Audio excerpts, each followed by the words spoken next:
Dredge changed my life. I will be summarizing and reviewing my thoughts and impressions to break down what you need to know if this game is worth your time and how this game exactly changed my life. If you're new to the channel, welcome in. My name is Ban Shredded Cheese, and I'm a streamer over on Twitch and a YouTuber who focuses on all things indie games.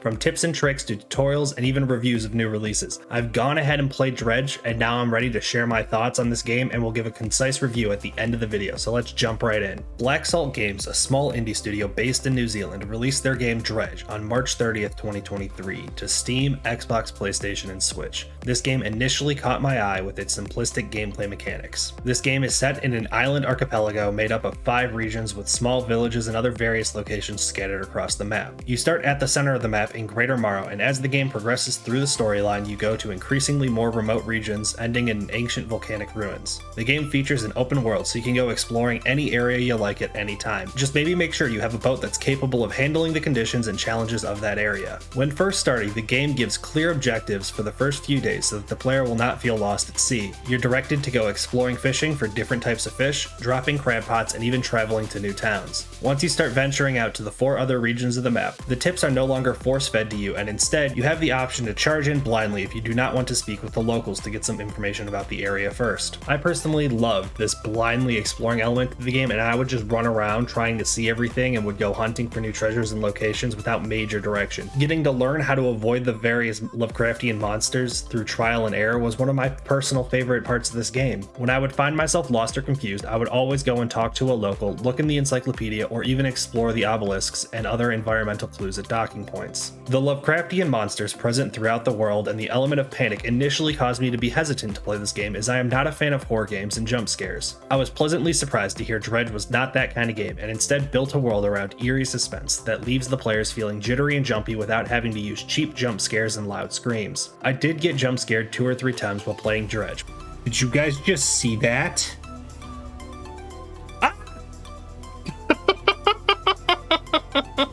But I never once felt that the game was intentionally resorting to the jump scare to increase the fear factor. The mix of monsters and effects of panic are what shine, or in the case of this game, glow, when it comes to building up an ecosystem and allowing it to generate mild fear in the back of the player's mind. The game is actually rather quiet, with the soundtrack only playing when docked at various spots around the map. When out on the ocean, the player is subject to be left alone with nothing more than the sounds of the sea and their boat keeping them company. The lack of music on the water helps to build suspense when spending long nights on the water, and the melodies of town can be sweet relief even if some of the songs are a bit melancholic. The controls and actions in this game are very intuitive and easy to understand. Driving and steering the boat came easy, and the menu to select the active ability is easy to understand because you don't have to physically click the icon, and instead you can learn to flick the mouse to the right spot of the screen and release the button to enable the correct ability. This small feature may go unnoticed by many players, but it has saved me and my boat on a few occasions. The fishing and dredging mechanic was also easy to understand, but did pose a bit of a challenge to become good at. This is by no means a bad thing or a negative mark. I just found myself slightly annoyed when I was messing up several times in a row. The base gameplay loop of Dredge is easy to understand and get addicted to. You go catch fish so that you can afford upgrades to catch more and bigger fish. You will spend your early days wishing your boat was just a little bit faster or could hold just a little bit more so you can earn that much more. As the game progresses, you will constantly feel the need to get that next upgrade so that it will make all the difference and you can land that next big catch. Before you know it, you are catching $500 fish and flying across the map in half the day wondering where the time went. The cozy style fishing mechanic and art style allows this suspense-filled game to draw you in and lose track of time both in-game and in real life. When I was streaming this game for my first playthrough, I wouldn't notice how long I had been streaming, and when I would finally look up thinking I had been live for about 2 hours, I would be shocked to see 4 hours had passed. The main storyline requires the player to find 5 different relics from times past, and each relic unlocks a corresponding ability that can aid them in the exploration of new, often more dangerous regions of the map. You can also find bottles with messages in them that combine to tell a story about the relics and those who have gone hunting for them in times past. The story can progress as quickly or as slowly as you like. There is no time limit or set order attached to the storyline, which allows players the convenience of time to be able to play leisurely and explore the areas they want. I personally stuck to the main storyline, as some of the later regions require upgrades to catch fish you might not have early on unless you specifically target them, and this progression allowed me to best understand the plot of the story. Without giving any spoilers to the story, I will say there are some twists and turns that are enhanced by the eerie aesthetic and subplots of the game. It was not until I unlocked the endgame that that I was able to piece everything together and fully understand what was going on. This game is also highly replayable, as demonstrated by my 2-episode series of challenge-style gameplay videos I have made. I never found myself bored of the simple gameplay loop and was quite excited to have played through this game more than a handful of times to create all of the content I have surrounding Dredge. First playthrough will take the average player about 8 hours, and they can 100% the game in under 24 hours easily. Once experienced, you can play through to the end of the storyline in 3-ish hours and 100% the game in under 5. Speedrunners have managed respective times of around 30 minutes and just under 3 hours. Playing Dredge for the first time reignited my passion for gaming and the exploration that comes from finding new titles and challenges. In the past few years, I felt many new release games all felt the same, that game publishers were a bit lazy when it comes to new content and games coming out. That is when I decided to look away from AAA titles and finally take the plunge into the world of indie development. I immediately found myself in a world that was away and apart from a reskin of the same copy-pasted first-person shooter game for the 20th time. I was in a world of water and fish that required me to be alone and helpless to fight back against monsters of the world, and it was a breath of panic-filled air. I refound my passion for getting sucked into worlds of mystery and the almost childlike enthusiasm to head out into the unknown. I found myself able to play for hours on end, on stream and off, without realizing the amount of time I was giving up to my newest passion. I felt compelled to share this game with friends, family, and even the internet. Dredge made me realize that not all video games are the same, and that sometimes a small team of 4 can create something far better than anything else I had seen in a long time. I took that excitement I had for fearlessly charging into the unknown and started up this YouTube channel to share my experiences and knowledge with this game. I am committed to being able to take this enthusiasm for indie gaming and share it with you all. The Dredge content may not take center stage moving forward,